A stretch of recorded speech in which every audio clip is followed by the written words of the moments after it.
Nous travaillons aujourd'hui sur un sujet type bac. Quel type de poésie privilégie Éluard Héret dans le recueil Les Mains libres?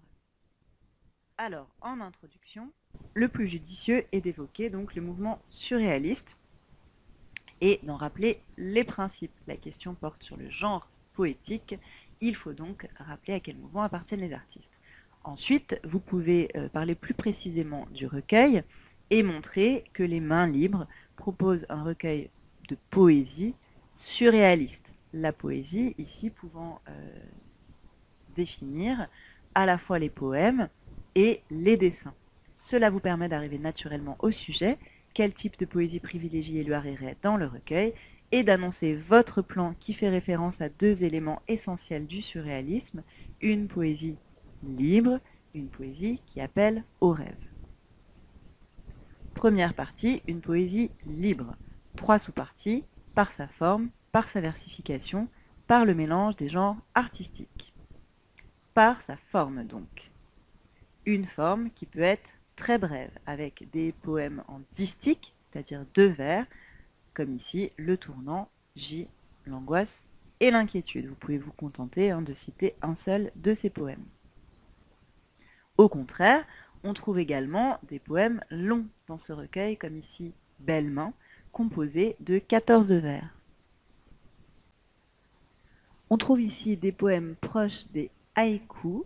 Alors, les haïkus, ce sont des poèmes japonais composés de 17 syllabes répartis en 3 vers de 5, 7 et 5 syllabes, autrement dit des tercets.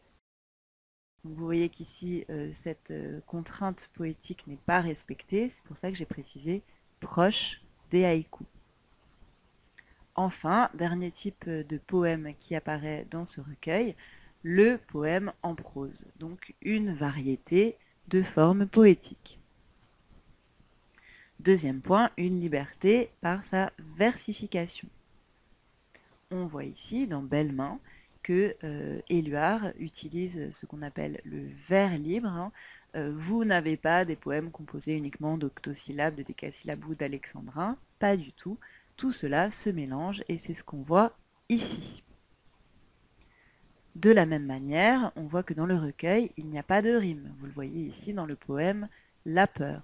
Cependant, attention, ce n'est pas parce qu'il n'y a pas de rime qu'il n'y a pas de travail sur les sonorités. Dans Mains et fruits, par exemple, il y a un jeu très important sur les allitérations et les assonances. Vous pouvez par exemple trouver la répétition du son U est associé au M, mur, trop mûr ici, la transparence nue, même chose, et il y avait prunelle aussi, même chose sur le son en qui apparaît à plusieurs reprises, l'enfance, le vent, s'enivre, transparence, et surtout à la fin, manger, immangeable, le sang, toutes ces sonorités sont à analyser et participent du travail poétique.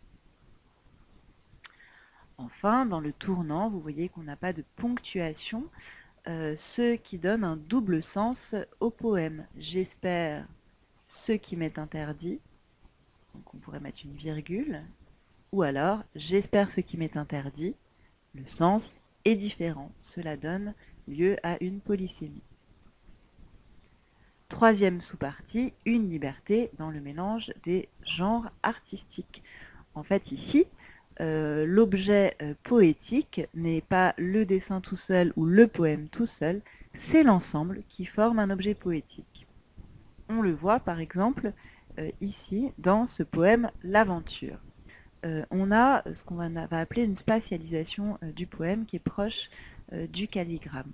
On a l'impression que les premiers vers ici peuvent rappeler le fronton du dessin. De la même manière, vous avez un jeu sur les espaces qui peut être à commenter. Dans Château abandonné, vous remarquez qu'on a 4 vers disposés en 2 distiques qui sont entrecoupés d'un blanc typographique. Ce blanc peut rappeler l'idée du silence qu'on va retrouver dans l'abandon du château. Même chose ici, jeu de la spatialisation du poème avec le dessin, on le retrouve dans l'évidence. Le vers « Ils sont debout » est isolé, tout comme l'œil et la bouche sont isolés des mains qui les assaillent. Enfin, dans l'angoisse et l'inquiétude, vous avez sur le dessin de Man Ray 2 mains auxquelles répondent 2 vers dans le poème.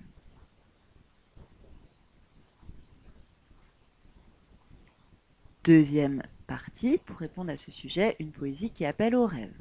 L'image visuelle et poétique, figure clé du recueil, le rêve, source de poésie, et 3, un univers abscon, c'est-à-dire très difficile à comprendre.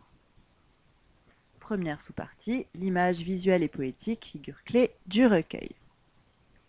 On le voit avec objet qui rassemble des éléments hétéroclites qui jouent sur les proportions. Ici, entre la silhouette, l'espèce de talon là qu'on voit un peu étrange, un téléphone, une sculpture de type tribal, le château dont on a l'impression qu'il s'agit d'un château de sable. De la même manière, dans le recueil, vous avez un assemblage entre les différents paysages et le jeu sur les sonorités. J'entre au bois diamant, qui fait référence au bois dormant, mais justement ici, choc entre deux éléments qui a priori ne vont pas ensemble et qu'on associe par un jeu poétique. De la même manière, le ciel est un aveu, ce vers serait ici à analyser. Autre élément important dans cette première partie, le poème La Couture, associé ici à ce dessin, rappelle le poème de Rimbaud, Voyelles. Dans Voyelles, Rimbaud associait les lettres à des sensations, des choses. Dans La Couture, Éluard associe les chiffres à des choses précieuses, clameurs d'or. Un jeu avec les signes qu'on retrouve avec le jeu entre l'objet et la femme. Dernier élément, dans l'aventure, vous voyez qu'ici le poète joue avec les éléments dans ses vers. Doute de toi, connais la terre de ton cœur, que germe le feu qui te brûle. C'est donc une poésie dans ce recueil qui associe les éléments à l'humain, comme si l'être humain devenait lui-même source des éléments. Deuxième sous-partie, très important dans ce recueil, la place du rêve qui, pour les poètes, que ce soit Man Ray ou Éluard, est source de poésie. On le voit évidemment dans ce poème qui est annoncé par Man Ray, c'est noté en dessous ici, Rêve du 25 novembre 1936. Donc ici, dans ce récit de rêve, on a un décor à moitié urbain, à moitié rural, dans lequel une locomotive déraille du ciel. Donc on voit bien le jeu des associations libres qui se créent dans le rêve, et ces associations sont rappelées par le poème d'Éluard. La tour Eiffel est penchée, les ponts tordus, tous les signaux crevés, dans ma maison en ruine, chez moi, plus un livre, je me déshabille. Donc là, Éluard s'amuse avec le dessin de Man Ray et l'associe à des rêves qui lui sont propres. On retrouve cette même idée dans ce poème des nuages dans les mains. Man Ray décrit l'artiste comme celui qui a des mains qui rêvent, donc les mains qui tiennent l'objet pour créer. Ici, on voit que les nuages sortent des mains. L'imagination, l'imaginaire est au cœur des mains de l'artiste. Cela se révèle également dans le poème, qui est une sorte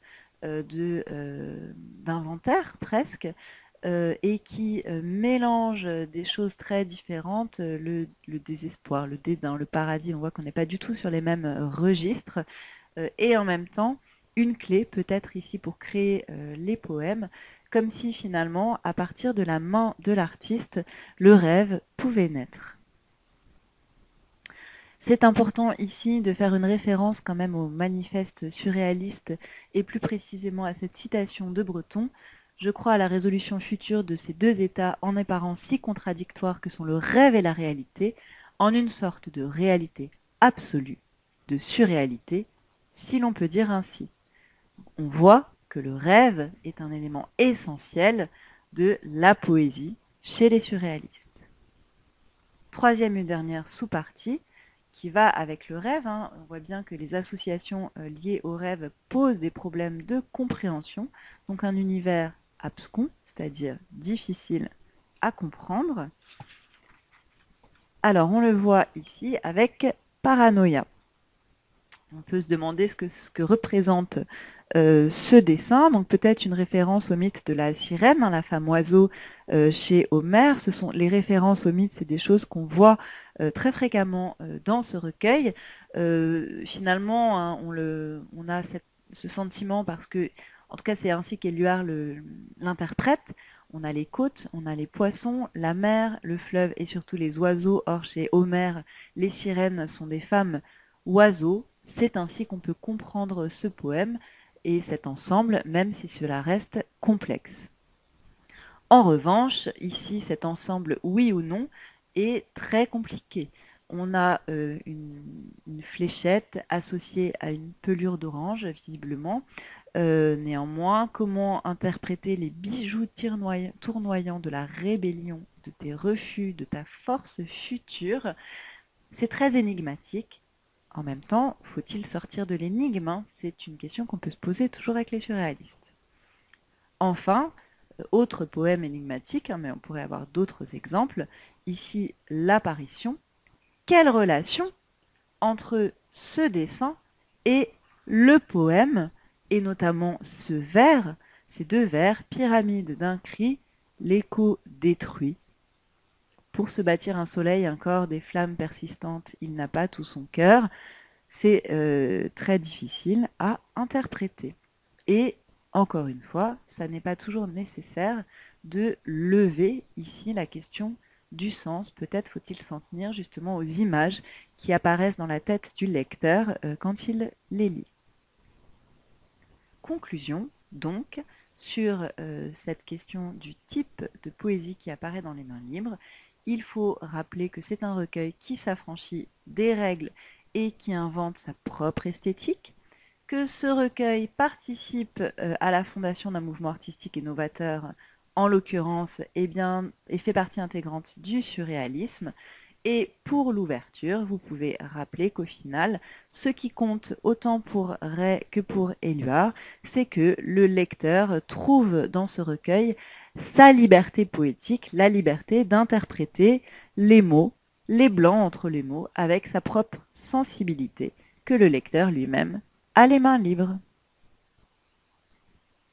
Vous pouvez donc maintenant rédiger